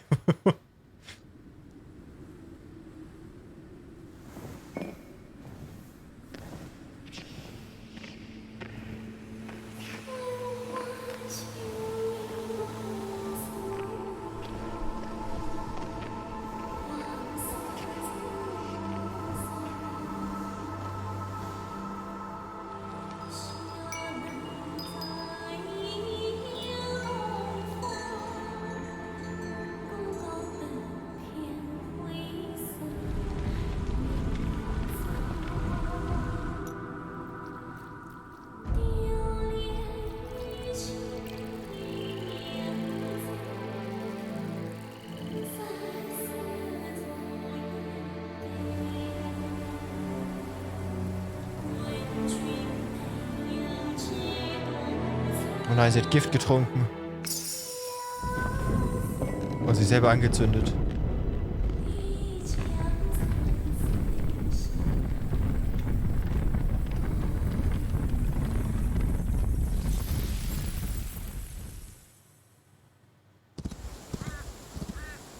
Oh, schöne Landschaft. Pferd. Ja, coole City. Läuft durch die Luft. I don't know. Berge klettern.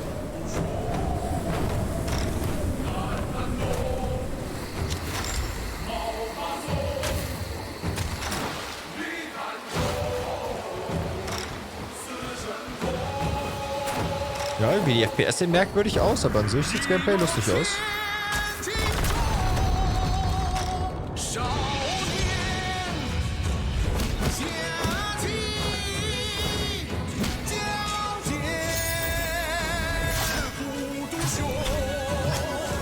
Sieht irgendwie aus wie Naraka Blade Point, aber als Singleplayer-Spiel.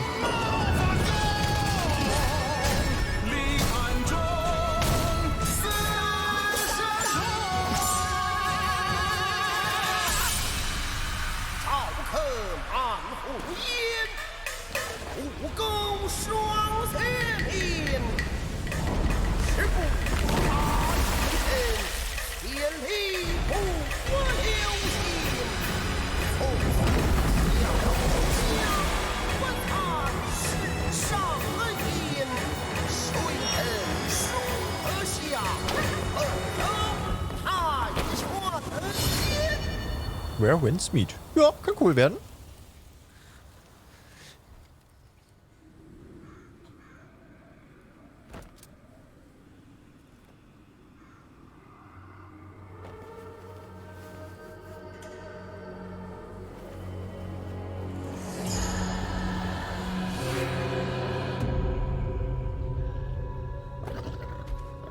Jo, der hat eine Katze.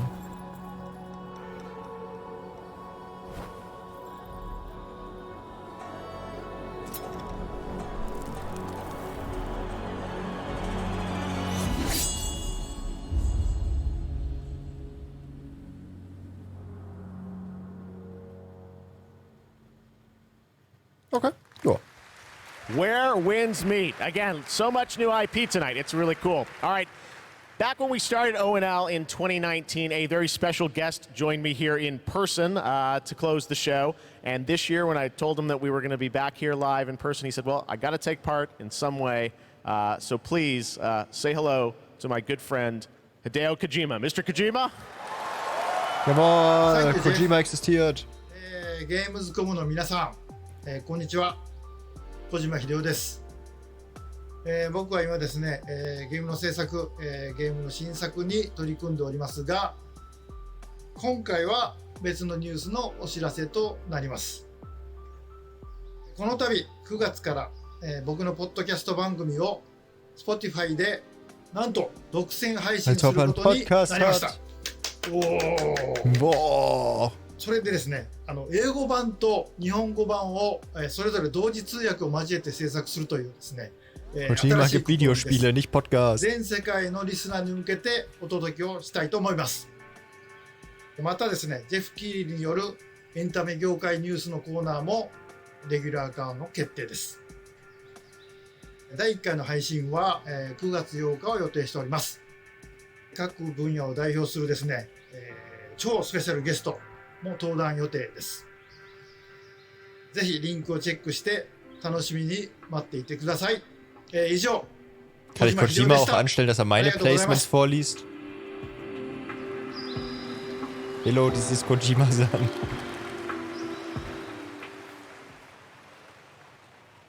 Today we are showing Great Shadow Legends. Beyond from Limbic Entertainment and Bandai Namco, and this year they've got an awesome booth experience for those of you here in person, and for those of you at home, we've got a brand new trailer that shows you more of this incredible amusement park simulation game.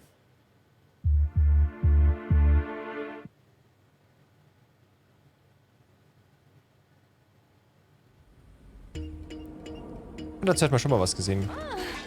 Ja, erinnere ich mich. Wo man so alle Attraktionen selber bauen konnte oder sowas.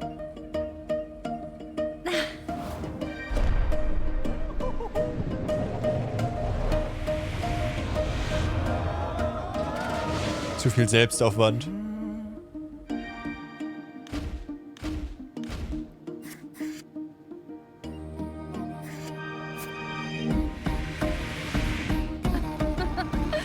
Ja, da machen bestimmt einige Leute richtig coole Sachen draus.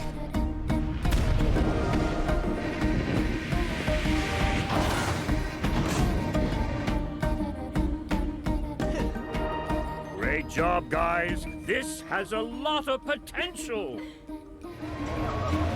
Leute, ihr seid 32. Warum habt ihr meinen Schreibtisch zugemüllt? Beyond.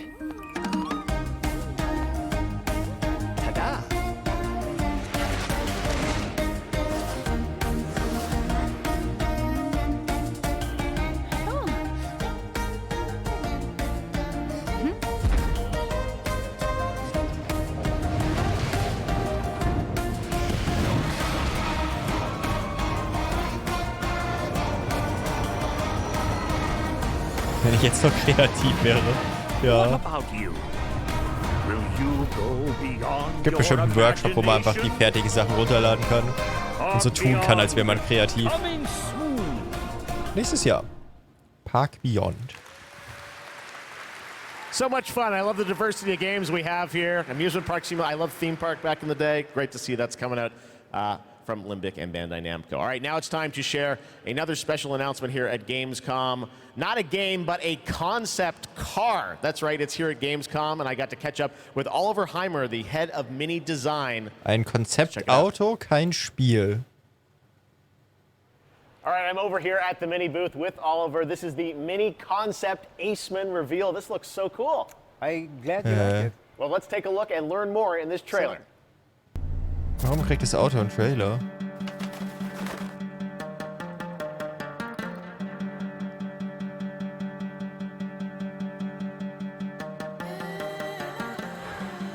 Bicolor. Pokémon-Auto, ja!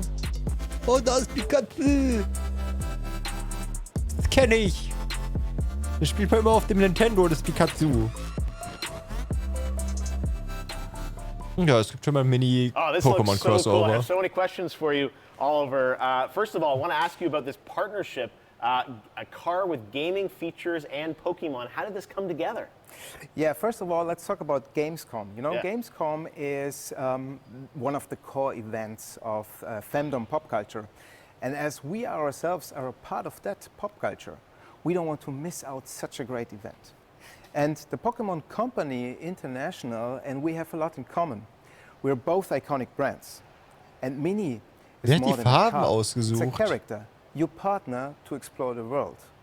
And the world of Pokemon. Also irgendwie so Leuchtsachen full finde ich ja of unique cool, aber dieses characters with grün-blau an den So Autospiegeln, we share a das Dach so love blau, for distinctive design and strong values. beißt sich irgendwie I'm so. going to ask you your favorite Pokemon in a minute, but tricky. first, I want to ask about the gaming features. We saw a little bit in the trailer. Tell us, break it down. Why does this appeal to gamers? So, first of all, it's all about the Aceman's gaming features. It's designed to be playful, as the brand is. The Pokemon mode welcomes you inside of the car, and then you can connect your gaming console to your Mini. And all you notice is a lot of details referencing Pikachu in particular. Yeah. The Aceman is fully electric, just like Pikachu is an electric type. So they're a perfect match. Is there an overarching motto to this partnership? So indeed there it is. We asked ourselves the question, what is if a car could connect it with your gaming console, just like it does with your smartphone? So we are promoting a playful mindset, just like our brand in Pokemon. So our Gamescom claim is play on, never stop playing. Well, speaking of never stop playing, will we see you next year at Gamescom as well? Yeah, we plan to stay. Aber der einfach nur Bullshit? Wie soll man bitte ein Auto mit seiner Gaming-Konsole verbinden? So stay tuned. Der sagt einfach nur Buzzwords, glaube ich. ONL still to come. Okay, er ist weg.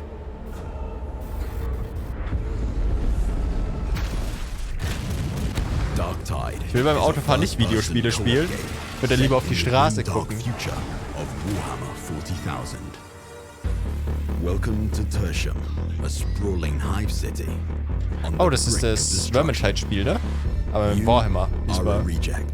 A convict Ja, Vermintide war auch Warhammer. Aber 40k meine ich. It is your duty to fight. Oh, das wird cool. And, if necessary, die for the Emperor. Richtig schön durchogern. You can expect no help. No reinforcements. You are Tertium's last line of defense.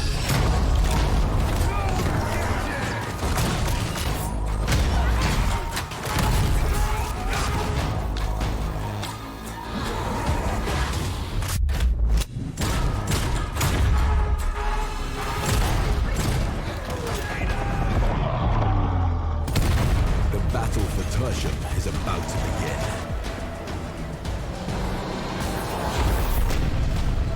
Rejects will rise.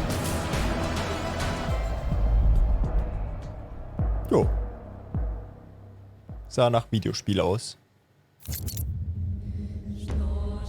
Focus Entertainment. Die kam heute Once öfter. upon a time, there were two twin sisters, Zora and Yaga. You got it all wrong. Once upon a time, there was a freak with no face. Stop it! You can't hide from Baba, princess. How much longer you want to be a nobody? I just need to find the Red Oak. What you really want to find is Papa Yaga. the hut.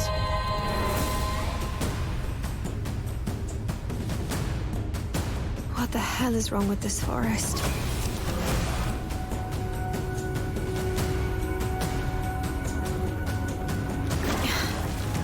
Not bad. Der Bogen sieht irgendwie nicht richtig angespannt aus, wenn die Pfeile schießt. Obwohl, ja doch.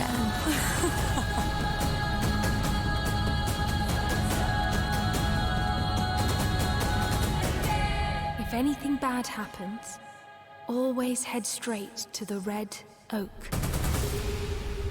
Blacktail. Ja, süß. Diesen Winter.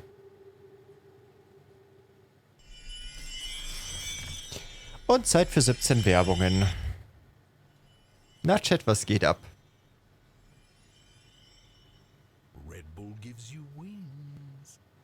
Zombey-Emoji. Okay, ja, hallo. Was geht ab? Hey, das ist Manu. Was machst du denn hier?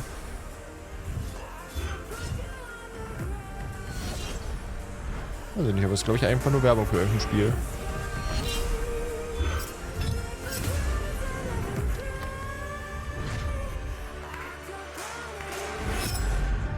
Phantom Hellcat. Ja, schicke ich Manu und sag, dass sie ihm sein Copyright geklaut haben. Auf welches Spiel freust du dich am meisten? Slime Rancher freue ich mich gerade am meisten. Und Splatoon. Die kommen ja jetzt bald raus.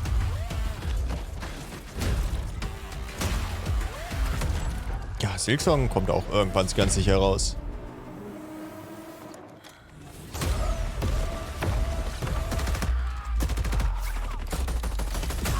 Outlast habe ich noch nichts gesehen heute hier, ne?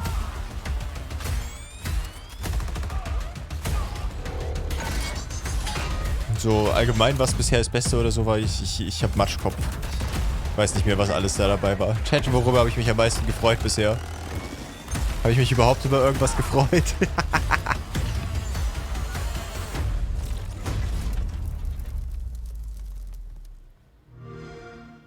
Wirst du Jedi Survivor zocken? Ich muss den Vorgänger dann noch streamen auf jeden Fall. And now it is time for a Aber final eigentlich Bock. award. But don't worry, there is more on Saturday, so make Ja, sure to not miss Callisto-Protokoll our freue ich mich award schon. show on Saturday.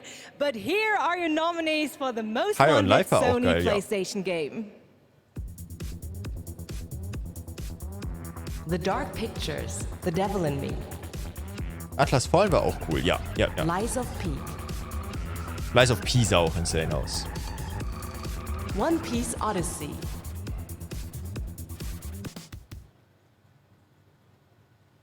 And the winner is Lies of P.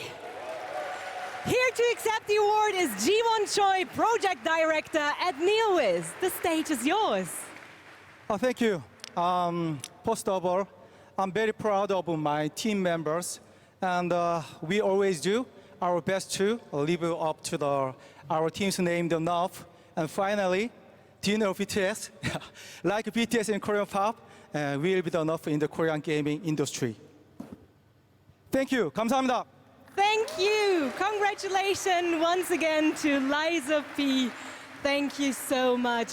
And yes, that's it from me for tonight. But before I say goodbye, I want to bring your attention to a more serious matter.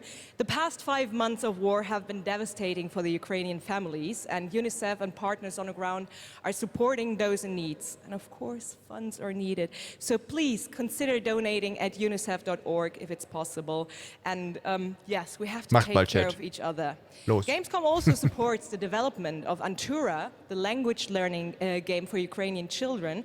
Antura is based on an app which was made for Syrian war refugees to learn the local language. And I mean, in times like this, it is more important than ever to take care of each other. And I hope you keep that in mind, not only for Gamescom this week, but way after. Thank you so much. That's it from me, and have a wonderful Gamescom. Jeff, back to you. Thank you, Melly. Great to have you with us. We got a few more games to go. Now, one of the More great things about games. Gamescom is we love to profile games made in Germany. And this next game was made by 4 students in Berlin. It was a big success on Steam, and now it's coming to a new platform, and we've got the announcement right now. Ein Spiel, was big ist, was auf eine neue Plattform kommt. Eine Nintendo Switch? Ah, Dorfromantik auf der Switch. Oh. Ah. Chilo Spilo. Ja, ja. Ich habe keine Ahnung, was man macht, außer Blöcke platzieren in dem Spiel. Aber es macht mir auch Minecraft und es macht auch Spaß. Und es sieht aus wie ein sehr chilliges Spiel. 29. September auch auf der Switch. Einfach puzzeln. Okay, chillig.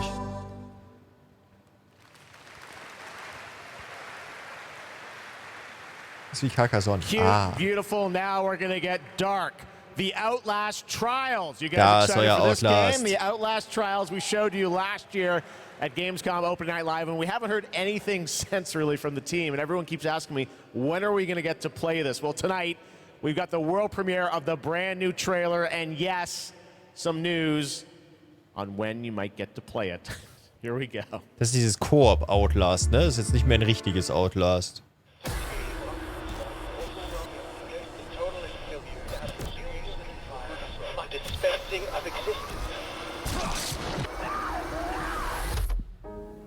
Oder täusche ich mich?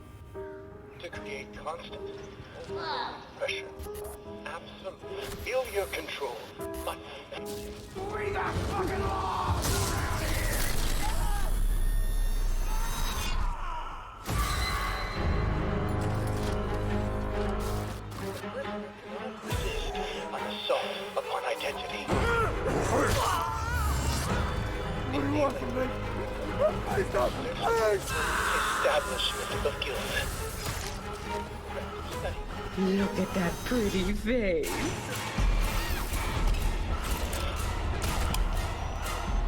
Progress and harmony.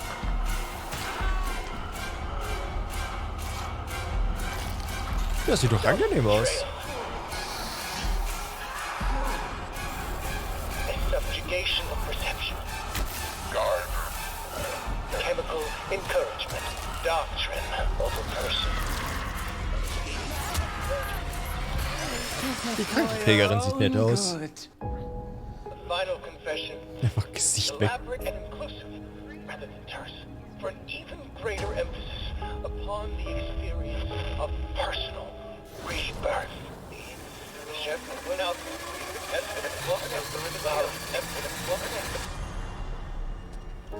Political criminals are subjected to a literally fatal. Holly ruft nach mir. Holly hat die ganze Zeit gesagt, er will das nicht spielen. Closed Beta 28. Oktober, okay. Outlast Trials. Bin immer noch nicht sicher, was das Spiel jetzt wirklich ist, aber sehr viel Rumgeblinke. Something this year, the Outlast Trials. All right. Next up, we've got a tease of the first release from Embark Studios, which a lot of the veterans that worked on the Battlefield franchise in Stockholm, Sweden. They've got a shooter wrapped in a game show format where destruction is going to play a key role. What we've got here is a short tease with some actual gameplay in it. The full reveal is coming later in September. You can sign up starting now to get in to start playtests of this. Check out the finals. Koop-Horror oder nicht? Ja, wenn es Koop ist, ist ja cool, aber wenn es PvP-Horror ist, dann ist es nicht so cool für mich.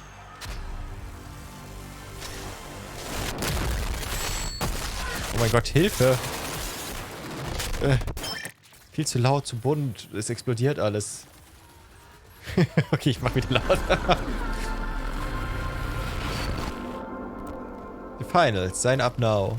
Steam Playtest starts now.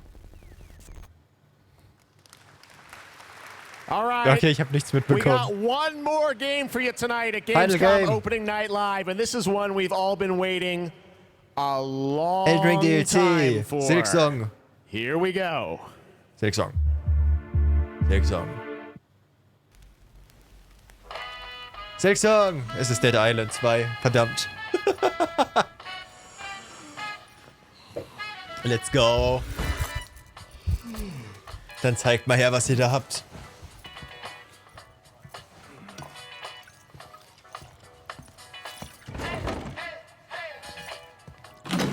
Die hatten eigentlich immer geile Trailer. Wer hat den Schrank eingeräumt, dass alles da rausfällt?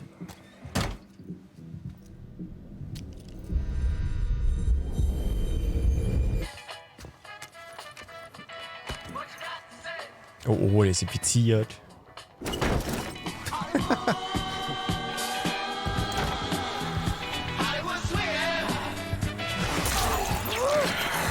Oh, Auge rausgefallen, schön.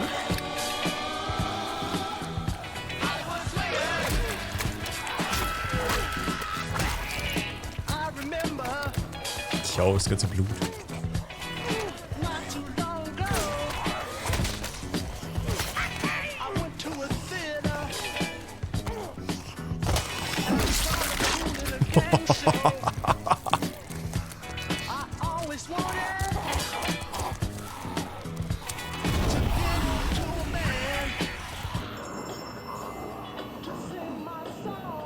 Erstmal shoppen gehen.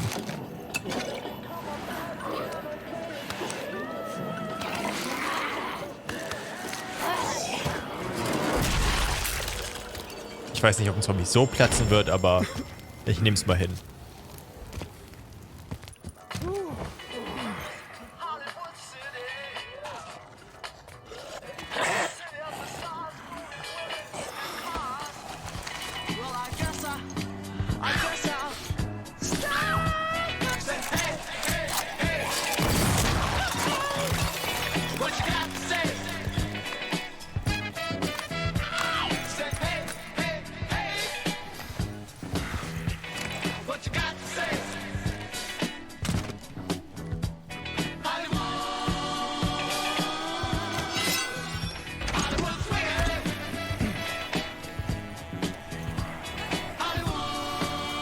Mal Batterien holen gehen.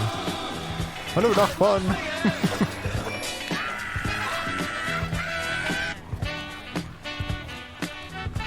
Dead Island 2, jetzt in Entwicklung. Release in 37 Jahren. 3. Februar. Oh mein Gott, sie haben Release-Date. Das ist das Verrückteste an dem ganzen Trailer. Dead Island 2 coming next February and joining me now to tell us da habe ich richtig Bock drauf. Zombies. Ich und Zombies.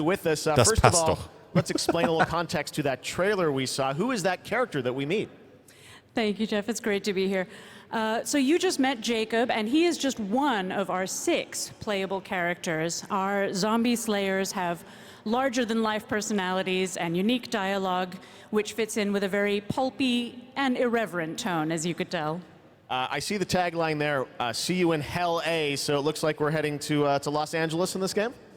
Well, our pulpy tone is kind of a love letter to classic cult Hollywood horror B-movies, so where better to set it than in Los Angeles, sort of a modern paradise gone to hell. Oh yeah, it looks cool. It's obviously over the top. I know you're working on the narrative for it. This game has been, long awaited for many, many years. You guys have been working on it for a few? Yeah, I'm sure some fans would agree with you. It has been long awaited, but Deep Silver Dambuster Studios started work on it about 4 years ago. We were really lucky. We got to build it from the ground up. We got to focus on what we love about the franchise, the over-the-topness, and we think we've got a really great action RPG out of that. So let's talk about the gameplay. We saw the CG piece, obviously, but what can we expect from the gameplay when you show it? Argos, du bist zu jung für das Dead Spiel. Island 2's gameplay Darfst is dich gar nicht all drauf freuen. about experimenting with your preferred zombie slaying methods, just kind of going nuts. It's a combat toy box of close quarters melee brutality with a few guns for fun. Okay, well, can't wait to learn more. When are we going to get to see more, see some gameplay of it? Achso, du bist 21, okay. I know we want to see some gameplay. You guys want to see the wirktest du gameplay? etwas jünger. Ich weiß nicht warum. Aber Gameplay, let's go. Now? Okay, let's do it. Here's your Ich freu mich first auch look schon at drauf. the gameplay of Dead Island 2. Thanks, Con.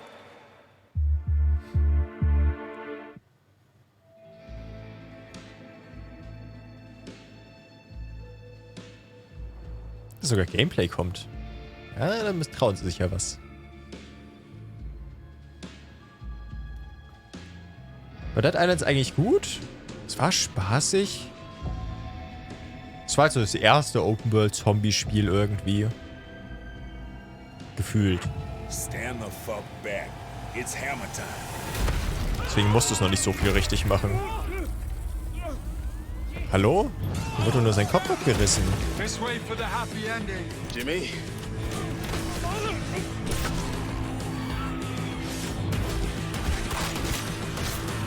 Humanity's survival depends on the red gold pumping through my veins. Well, sounds like you're the star of the show now. This motherfucker.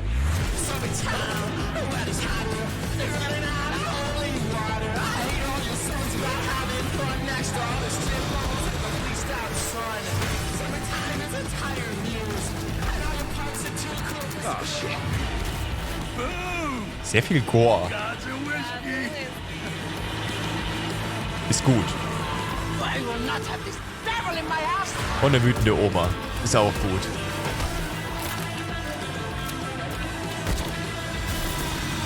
Das sieht sehr gut aus. Gosh, this is beyond insane.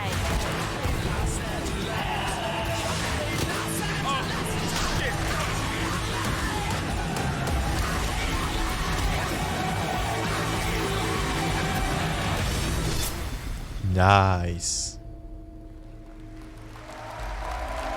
Ihr dürft sogar jetzt pre-ordern. Direkt für Deutschland indiziert, ja.